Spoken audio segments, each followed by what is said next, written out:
Question है 3 power m minus 2 power m equal to 65, then find m।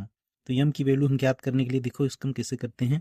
सबसे पहले ये जो है यहाँ पर हम लिख लेंगे 3 power m minus 2 power m equal to 65, ठीक है।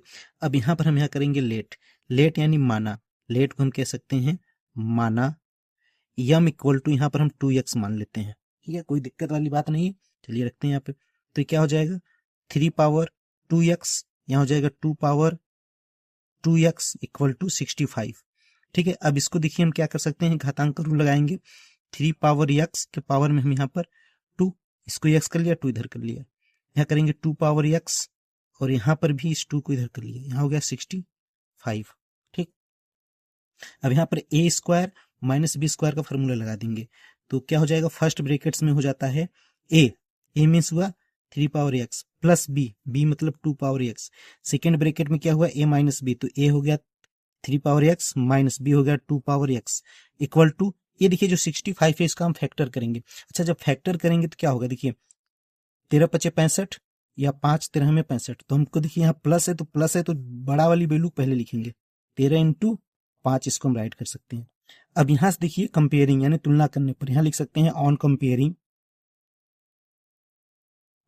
कंपेयरिंग, इसको कह सकते हैं तुलना करने पर, ठीक है, तुलना करने पर।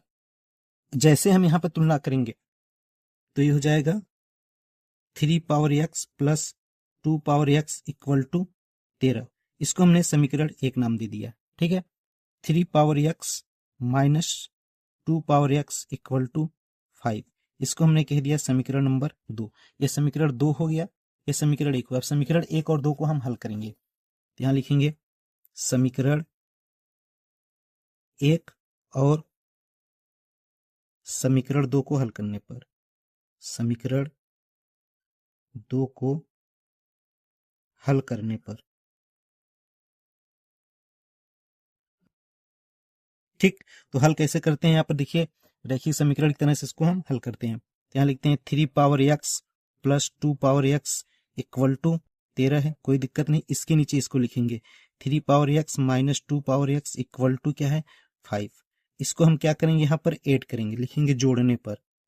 जैसे हम इसको जोड़ने पर लिखें तो क्या हो जाएगा, कैंसिल हो जाएगा। ये देखिए 3 पावर x हो जाएगा 2 इंटू 3 पावर x, और इसको जोड़ेंगे तो क्या होगा 13 और 5 हो जाएगा 18, 13 प्लस 5 हो गया 18, ठीक है। ये हो जाएगा 3 पावर x इक्वल टू 18 और 2 को यहाँ पर लाएंगे तो क्या हो जाएगा अपान में हो जाएगा, ये हो जाएगा 3 power x equal to 9 times हो जाएगा, ये हो गया 3 पावर x। और 9 को हम क्या लिख सकते हैं 3 पावर 2 लिखेंगे। अब यहाँ लिखेंगे वही इक्वेटिंग पावर लिखेंगे या कंपेयरिंग पावर, यहाँ लिखेंगे इक्वेटिंग पावर, ओके। तो पावर इक्वेट करेंगे तो x इक्वल टू क्या आ जाएगी, x इक्वल टू यहाँ से आ जाएगा हमारे पास 2 की वैल्यू आ जाएगी, x इक्वल टू 2 आ जाएगी। बट लेकिन देखिए हम यहाँ पर हमने लेट किया है ना, m इक्वल टू 2x है, यहाँ लिखेंगे सो या इसलिए हो जाएगा m इक्वल टू क्या हो गया 2x, और यहाँ से x की वैल्यू क्या आ गई है 2, तो 2 रख देंगे तो m इक्वल टू क्या आ जाएगा 4, और यही हमारा इसका आंसर हो जाएगा।